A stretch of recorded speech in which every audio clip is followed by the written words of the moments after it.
Welcome to the hottest movie review on the internet today, the A-List Review.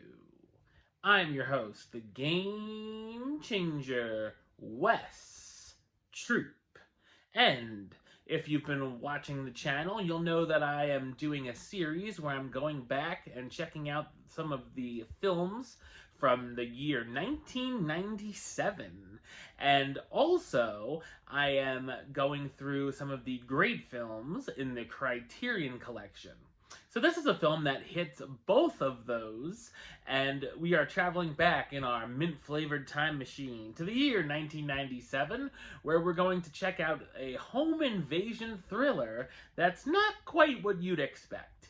It is spine number 975 in the Criterion Collection, my review of the 1997 horror film Funny Games, coming up now.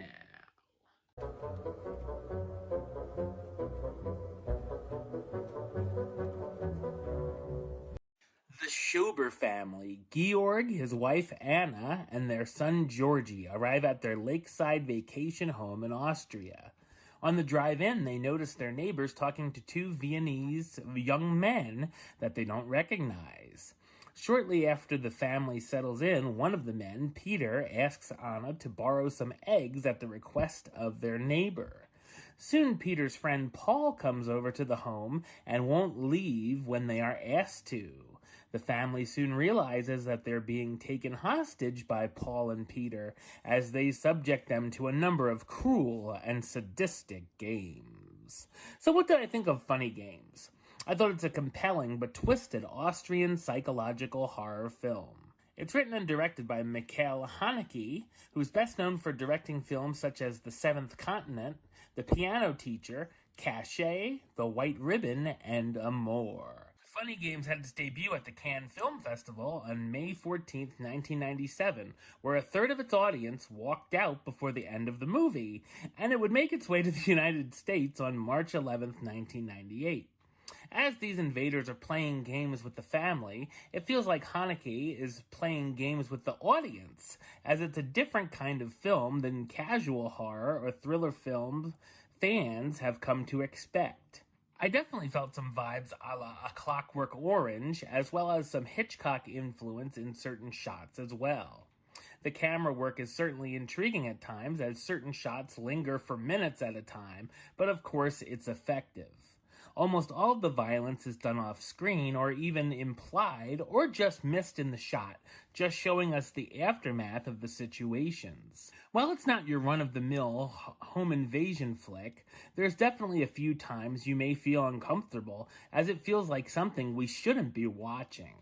It sets up elements that are cliched, but spins them and surprises the audience instead. There's a lot of messages and commentary throughout about viewers wanting to see violence as entertainment, so the audience does get questioned here. Literally, in fact. Paul is somehow aware that he's in a film and breaks the fourth wall at times to talk to the audience, doing things such as seeing if we think himself and Peter can win a bet, or even telling us we're not at a lengthy enough runtime for the film to be over.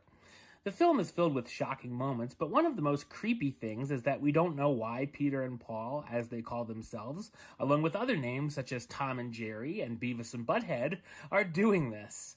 We also feel for the family throughout as they're being tortured in a number of different ways. There are moments of pitch black humor and satire sprinkled in as well. The opening title sequence is rather entertaining too.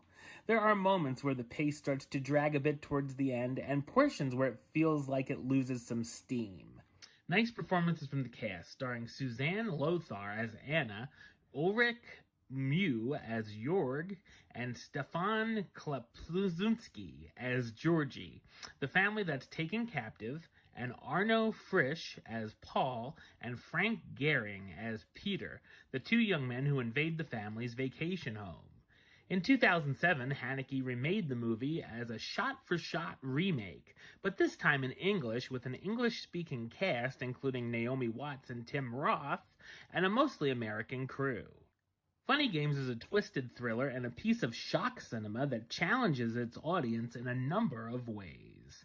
Number-wise, I'm going to give it an 8 out of 10, which gives it the A-list rating of Do It, and a high Do It at that.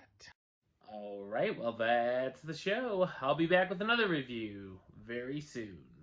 But until then, don't forget to like, comment, and subscribe right here on YouTube.